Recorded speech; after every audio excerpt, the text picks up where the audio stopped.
dried lavender or lavender buds into your mortar. Quite aromatic.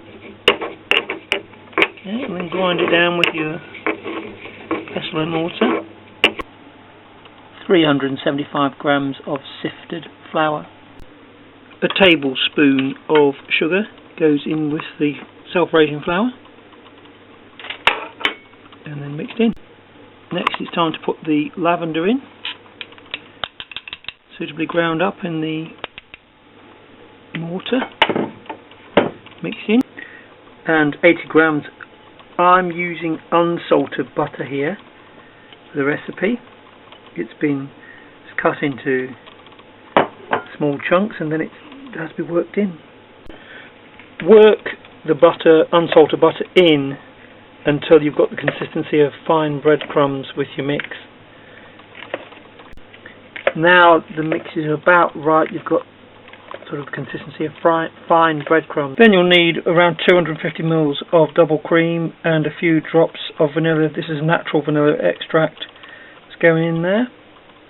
Make a well in the middle of your breadcrumbed mixture and use a knife to mix it in. Don't use your fingers with the double cream and vanilla essence. So you can see it's been mixed in here with a knife. Keep adding the cream until the mixture really does knead together, all the time mixing with your knife. Using an ordinary table knife, not really sort of a sharp, kitchen knife, just an ordinary table knife. So you don't add it all at once. You're adding the cream in increments, and then keep mixing in. You then dust the surface in which you're going to get your mixture out once you've added your cream into, and then the mixture wants to be flattened to around 2 centimeters high, and this is like a floured surface basically, which is then ready to be cut into shapes or to make your scones. Once you've cut your scones out, here you can see we've got 9 on the baking tray all ready to go, and there's usually one at the end, this one here, which is the smallest one, but never mind, they're all ready to go into the oven.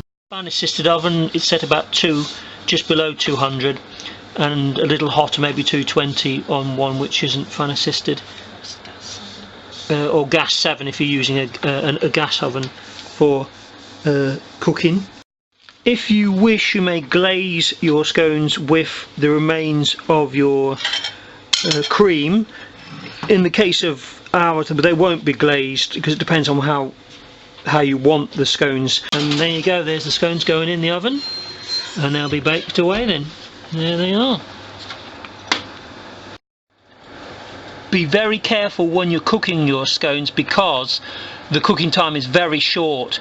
Although they quote 15 minutes, I've done some batches where they're ready in about 12, and had I left them that long they could very easily burn. So don't leave the kitchen, keep an eye on your cooking, don't get distracted by anything else. These could be well be ready in just after 10 minutes. They've been in for 12 minutes in total, and this bottom right one is the run to the table, of course, which will be eaten first, and you're doing the test there.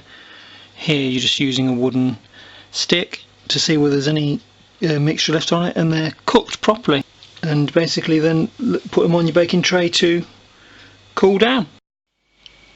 Here we have the completed baked vanilla and lavender scones.